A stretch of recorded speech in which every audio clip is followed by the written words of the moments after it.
So, we all know Glastonbury. We all loathe Glastonbury. It's one of those particular festivals that has become more infamous for its moralising and its sermons and its songs and good bands these days. And this year didn't kick that habit in any way whatsoever. It's still the same people going there, the same self-flagellating, the same virtue signalling, and the same 80-year-old has-beens, on stage. I just don't think I'm left-wing enough or wealthy enough to go. That's certainly not wealthy enough to go. The tickets are around 400 quid? Something like that. Yeah. 380. 390 quid. Plus everything else that's in there. Plus everything else that you'd have. I haven't got a trust fund, you see, unfortunately. I mean, I can't imagine what the inflation's like on the prices of the recreational drugs in there as well. So that's probably more expensive than the tickets. But really, the thing that everyone is talking about. So I covered. I made a daily video back on Friday, just going over look, led by donkeys are going to put Elon on a rocket ship and everything. Oh, aren't they all silly? and then they went away, had a lovely weekend, and then I got back and thought, oh right, things are getting serious now, aren't they? Yeah. Because the whole thing seemed to be based around this Irish band that no one gives a toss about and is totally inorganic kneecap, basically being their coverage being taken away by the BBC. So they were performing there, but the BBC wasn't going to broadcast them. They were just going to get cut out of it. But then this absolute nobody, this Bob Villain group, did a performance on one of the smaller stages. And it was just everything that you'd anticipate it was like a microcosm of Glastonbury. So as Lucy, was mentioning here, there were two main things to really take away from it. There were two main statements that were made during this one particular act. And what I want to focus on is the reaction and which one was given the most importance and which one was it very obvious that the many people wanted to bury and weren't particularly interested in, right? And so obviously the first one that everyone was pushing about was the fact that the Bob Villain said death to the IVF, right? Yes, and got the entire crowd also chanting death to the IDF. The Israeli Defense Force, and obviously very, very pro-Palestine. You can see all the Palestinian flags. I'm not going to play the clip. And you juxtapose that to the Rod Stewart performance, right, where it was all flags of England and the counties and Union Jacks and stuff like that, right? Yeah. So obviously, it's a particular brand of politics from a particular type of music, from a particular type of person. We've seen it all before. And it's nothing new. However, then there was just this sheer brazenness, this sheer mockery of the British people. Not people, on the other side of the world, but us in our own home, and basically saying, "I heard you want your country back. Shut the F up." And goes on. And there was another one, further lyrics, where it said something along the lines of, "You can't have that. It's the only place I know, stolen right under my nose." Yeah, that's the line. "By ignorant scum, trying to lay claim to a land that ain't theirs anyway." Yes, that's the lines from, I looked them up. So I went and looked at the lyrics, and also he's got some others on there. Yeah, right. In another song that he goes on, same sort of argument, that I was born here, I was called all sorts of names, same sort of names I was called as a child. But the difference between him is I went on and support my country, and he decides that he wants to abuse it and say it is his country, but anyone else who was actually here, who's born here, whose cultural heritage here, it's not your country. It's only a country for land. Yeah. I remember when I was in the corporate sector listening to some DEI lecture because it was Black History Month, and I decided to be a good participant and try to listen to the other side. And I remember hearing that only Europeans are not actually indigenous to anywhere. Apparently everybody in Europe is not indigenous. That's right. But everywhere else in the world belongs to the group that last conquered them. Yeah. So if you say, well, Morocco or Libya should be reclaimed for Christianity, no, that's colonialism. Yeah. But if you say Europe should be for the Europeans, no, that's white supremacy. Absolutely. So this ideology is pretty consistent and gets repeated all the time. I spoke up against this, which is why I lost my job. Yeah, that sounds about right as well. That's a tactic. Yeah. That's We don't agree with you, therefore you're fired. Well, luckily I was given redundancy. Yeah. But this ideology is deeply ingrained. Yes. And it's, I have to say, ingrained among the minority communities quite strongly, who are becoming increasingly brash and unashamed of expressing this perspective. And this is just another example of it. Oh, yeah. I mean, I find this an utter disgrace in terms of the way that he just isolates the individuals, namely anybody who is born in this country, has historical elements, and say, you want to shut up, you want your country back. And it goes to that hypocrisy that if I were somebody who's looked after the Indians or the Inuits in Canada, as you say, that's perfectly fine for them. Yep. I'll back you and I'll support you. He's on there going about Palestine. Yes. You want your country back from the Israelis, but I'll support you. Right. This shows the intellectual weakness of their argument, how much they are pygmies in terms of thought You process. shouldn't think about it in terms of intellectual coherence. You should think about it in terms of emotion and, firstly, an expression of a will to power, and secondly, an expression of genuinely felt loathing. Trying to argue with these people intellectually is like trying to argue with this chair or with a brick wall. I get that, but the ideas that they come from have come from intellectuals who justified this in writings, whether it's Columbia University, Harvard, Cambridge, 100%. and then they put that through into those that they think are intellectuals in government, who then create the policies and allow the papers to come through, just as we're going to see with the Islamophobia. Well, no, not that I don't disagree with you, but just that I also think that amongst all of the intellectuals, right, this guy doesn't need intellectuals to come to this position. No. Like, this is not a case of this is, as you say, This is ethnic hatred, tribal hatred. openly, know. and sort of justified and apologized for by the intellectuals. Yeah. And so really it comes down to there's another thing that also this is a really good video by Carl if you want to watch it in your own time, where it says what sort of person goes to Glastonbury. It was good because I you retweeted can this one. Because it's very any other gatherings such as this would be called hideously white or disgustingly white. Yes. Right? Disgustingly so. Yeah. However, Glastonbury never seems to get smeared with that because the white people who go there have all the correct politics. Yes, right. yes, They hold to the orthodoxy, and so their particular festival, where they all happen to be white, doesn't need to be broken up, doesn't need to be diversified, because And it's allowed massive walls around it. it's allowed everything that I did that. There's more walls around Glastonbury than there is around our country. Yes, and Bryce Norton Air Base apparently as well. Yeah. So, but it's just absurd. But one of the things that Carl talks about in this video is the fact that you have really a group of people who are there because they want. They know they're the people who staff the institutions, right, of the state. Yes. And so they're all part of that managerial state.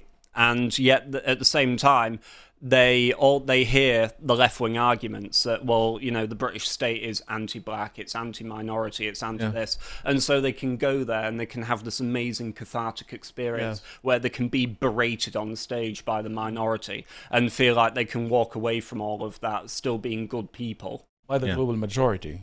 By the global majority. But ultimately, they're not good people. They're not good people because actually what it comes down to is that by their own logic, they would rather that share their country, our country, they would rather have this man as their neighbour. Well, I think that more than that, I think they'd rather have this man and his type in charge. I think they'd have this man running the country. They would until they were in charge. Not really, because they would sort of flock to the nicest areas. They would flock to the areas that are least affected by their policies. and want to live there while haranguing everybody else. But they already do. That's the point. They're already there. Well- So for him, they would happily have him in charge because as far as they're concerned, wealth and the houses that they can afford and the land that they already got Yes. protects them from it until they get somebody who becomes like a Mahmoudi in New York who says, no, I'm now going to deal with this. And I think one of the things that might start to change them is the element of what this Labour Party is going to do. It is they're changing the rules in relation to the disbursement of channel migrants and asylum seekers across the country. They're forcing councils now to put in proposals for more of these people to come into these nice leafy areas. Yes. And the cost of them is going to be borne by the council taxpayer. So if you've got a council area, they're going to go into those houses, those people who've lived there are going to be pushed out. Also, with Serco taking over housing and giving people, I've had another story this morning about someone being offered 40% more on his 10 houses, £1 million he will get for 10 flats up front for 5 years, no charges. He'll get it all up front if he just gives it to one of these companies who will then rent it out for 5 years in an area. They're going to face this in their nice leafy areas. Then let's see how they react to it. Yeah, indeed. But also, then you have this fallout between this, where all of the coverage, as I'll go through now, of those two things, the BBC and many other people only really seem to have a problem with one of those statements, right? Yep. And was it the death to the IDF, or was it you're not getting your country back? Any guesses on this, gentleman? I'm sure they condemned both of them and took the sensible position. Well, the BBC wants you to know that with hindsight, we should have pulled the stream during the performance. We regret that it didn't happen, and the anti-Semitic sentiments expressed were utterly unacceptable and have no place on our airwaves. Right. So it's just one of them. One group that's favored and the other is trampled. Yeah, basically. So that's the BBC. What about the Prime Minister? Well, he was appalled by the IDF chants. He was appalled by those. He said that they were basically hate speech. Will he be charged? Yeah. Will he be charged? Let's see. Yeah. What about the leader of the oldest political party in the world? How about that? The Conservatives. Kemi says this is grotesque. Glorifying violence against Jews isn't edgy. The West is playing with fire if we allow this sort of behaviour to go unchecked. Okay, and well, it is part one, so maybe in fairness to us, somewhere along in part two, she says less than 2 years ago, hundreds. Oh no, it's just no. Okay, right. So not there either. Not there either. Very encouraging. And this really comes down to the nub of the issue, doesn't it? Yes. Because they want you to care more. Well, there's two things going on here. Because one, the actual singer himself is basically saying, I want your moral consideration for one side of a foreign conflict. That is, in his view, rebelling against colonialism and all these sorts of things. But at the same time, I'm gleefully colonizing your country. And doing it from a position of total power and total comfort. Absolutely. Which is why this is not rebellion. And total impunity, yes. Yeah, and total impunity. Right, because no one in the establishment is actually criticizing him for this. If you went to Israel and told the Israelis you can't have your country, they will very, very promptly throw you out. And there will be no questions asked about that. Israel has very strict immigration policies. They are very identity focused. If you are Jewish, you can automatically apply for citizenship. This is the Jewish state, and that's all that it's going to be. And they're extremely consistent about that.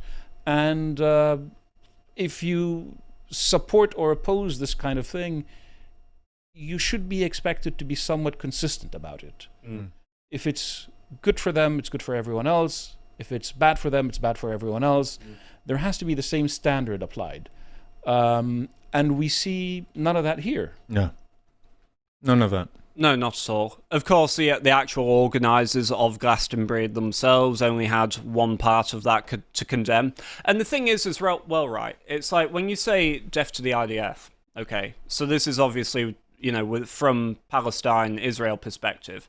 But there's also the war in Ukraine and Russia going on. And you have to ask, would the establishment have reacted the same way if it had said death to the Russian army or Putin's forces? They wouldn't. Right. They wouldn't.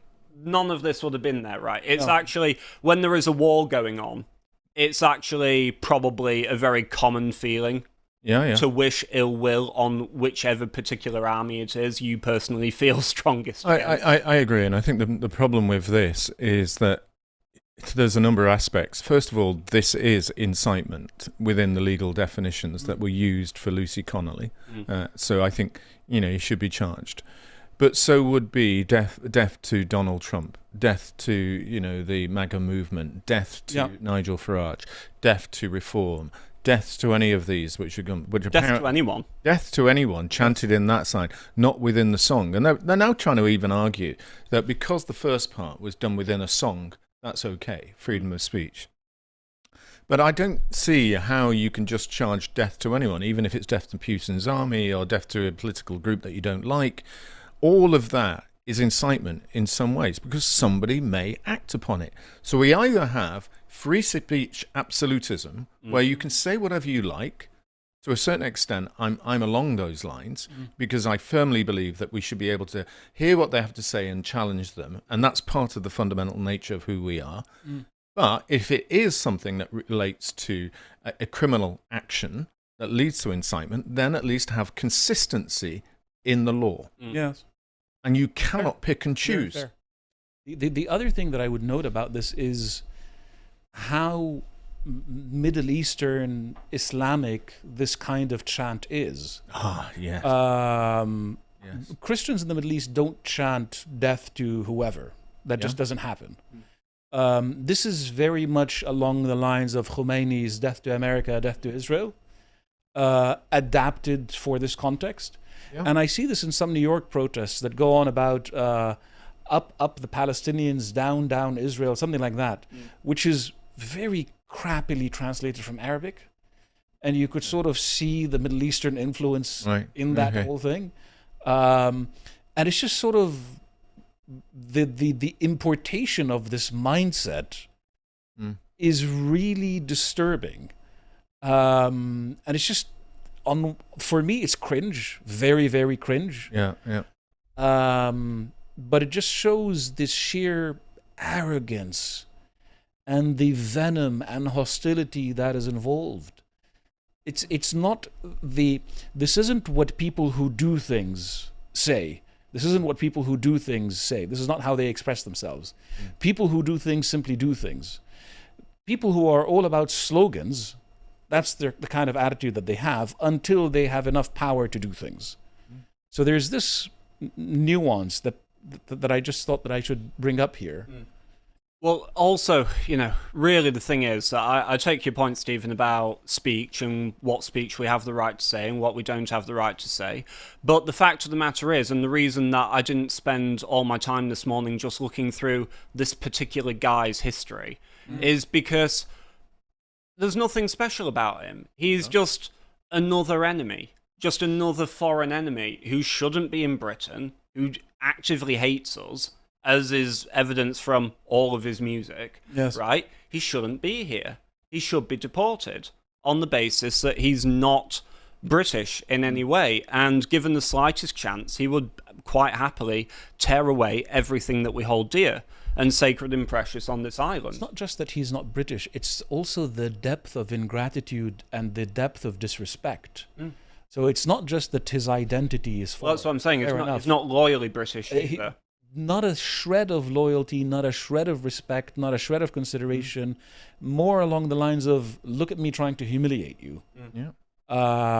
Which just shows a weakness of character and a propensity for violence against who are essentially his benefactors. See, I think there's another element about this. He's going, when you look at the lyrics of other songs that I decided to go and look through, he takes the view that he's mixed race. His mum white, his dad's black. He was born in this country, and he received racism when he was younger. Right. And as a consequence of that, it defines him saying, I have a right to be here, and I would agree with you. You were born here, you have a right to be here. After all, That's the crux. If you're born here in this country, you start to live and encapsulate this nation. Where it becomes different is he blames all the ills of that he may have had, so-called lack of opportunities, what he sees people being arrested, on the white community in this country on there, which is nonsense. First of all, it's nonsense. With prime ministers, footballers, business people, media stars, you can be whatever you want from whatever culture, creed, religion, or sexual desire to be in this country now and achieve. So his very basis of his argument is flawed. So it comes down to something else, much more guttural. It's much more that he just hates white people. Yes. And that's what this comes down to. All it shows him is it hates white people. And what my girlfriend, partner was saying is that how are those people in the audience cheering somebody on stage that is clearly giving a message that he hates them? Yes. Or does he like them because they're just the ones who are enablers? Because they've submitted. Without the love of God, you hate yourself. And this is probably the biggest godless gathering in Britain. Yeah. And they are animated by a weird perversion of original sin that makes them see themselves as bad and as deserving of this hate. And anybody who disagrees is a racist. Yeah, but I would say he's the racist. He's very much a racist towards white people. Look, I mean, as a sort of distinction between people is natural and healthy. Being able to say, look, I'm from a different group than you are, fair enough. Yes, you are. It doesn't always have to come with hatred, although that is the human norm. And the only thing that can unite us is a sort of recognition of shared human dignity. And these people can't have that because they don't believe in that. Well, just one more that I wanted to come to as well. So Richard Tice had to say that this is disgusting, confirms why I refuse to go. I stand with Israel. Richard, honestly, I don't know what you're so worried about. You know, as far as I can see, you know, from everything that I hear about the IDF, they're on top of things in Gaza in a really messed up sort of way, right? I don't think Israel's going to disappear off the face of the planet, not in this century. You'll be long gone by then, Richard. Not that so what do you have to worry about? Yeah. Why does this concern you? It's going to outlive you, Richard. I'd just drop the issue if I were you. Yeah, I'd just give up on Richard Tice. I mean, he's showing himself every day not to somebody who really likes England or the people within it. To be honest, it's all about just himself now and what he can do. Maybe he wants to be called Lord Richard Tice. I don't know. It seems to me that his views on I don't care that Britain is changing in terms of who this perspective are. There's all the Muslims who will take over. I'll be long gone, as you pointed out. He and his ilk that are running reform don't seem to really understand the importance about being English and what it comes to. It's just about English. You can be like Michael Gove was saying on there. Well, don't you like cricket? Well, it makes you English. Takes a bit more. You know, I mean, honestly, I mean, this is not about that. There's much more to it. I don't particularly like cricket. I'm good at it. I used to play it pretty well, and I'm okay. But because I don't like it, does that not make I'm no longer English? I'm sorry. No, it's a different thing. A particular news station as well called Great Britain News, GB News, decided as well that they took more issue with the IDF statement than they did the statement about the GB part of things. Okay, so that was interesting as well. Nigel came out with, if you vote reform, you can have your country back from these lunatics. Better framing. Yeah. Much better framing. I agree. I'll absolutely give that to him because he's dodged the trap there. Yes. Right? Because this is really the point. All those people that you saw before, do not listen to those people. They don't have your best interests at heart. Their priorities are not your priorities. Okay? And they want to link your allegiance to a foreign conflict to your identity at home. And your identity at home isn't based on how you feel about a particular foreign conflict, right? It wasn't based... You weren't more or less less British because you wanted to fight the American Revolution or let the colonists go, right? You weren't more or less British if you were, if you were a Luddite, or if you were in favour of the Industrial Revolution. You weren't more or less British if you were from these islands and you were for the Empire or against the Empire, right? It's not about what you think. It's about who you are, right? and you, as an Englishman, you have every right to think or feel whatever you wish. But this man is not English, and this man hates the English. And even though if the people at Glastonbury can't come to understand that themselves, I don't think they'll understand that ever. They will one day. And so, as Rupert points out, who's with me? Because that's all it is. I want my country back. And this man has lain down the gauntlet at Glastonbury and invited a challenge to you. He says, you want your country back, come and get it, right? But what he fails to understand, because he's an ignorant fool, is the fact that the hour is actually quite late for people like him, right? Things are getting really, really tense now. And it's remarkable because I saw this 2 days ago, and I had my rant in my room with no one watching, right? Just kicking and throwing and flailing the limbs out, right? And then I calmed down. And now I'm getting irate again. Yes. Because it's just there. It's this burning... It's the calm anger that's most dangerous. Yeah. And that's exactly what they're provoking. They're provoking a determined reaction, and they're making it necessary. Yes, they are. And so America as well, just our ally, the special relationship. Well, I'm sure that our American friends over in the Trump administration saw him saying, oh, wow, this guy kind of hates the English. Yeah. They're our friends. They're our allies. Shall we? Oh, no, they were worried about the Israel part again.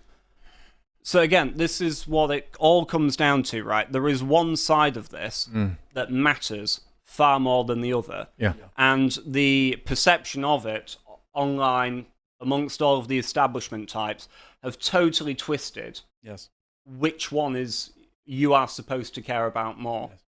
And I'm obviously just trying to tell you, it's obvious which one you should care about more. You feel it intuitively. And if you don't, you really have to ask yourself why. Yeah, I agree with that. Couldn't. If you would like to watch the full uncut version that is also uncensored, head on over to lotuseaters.com to find out more.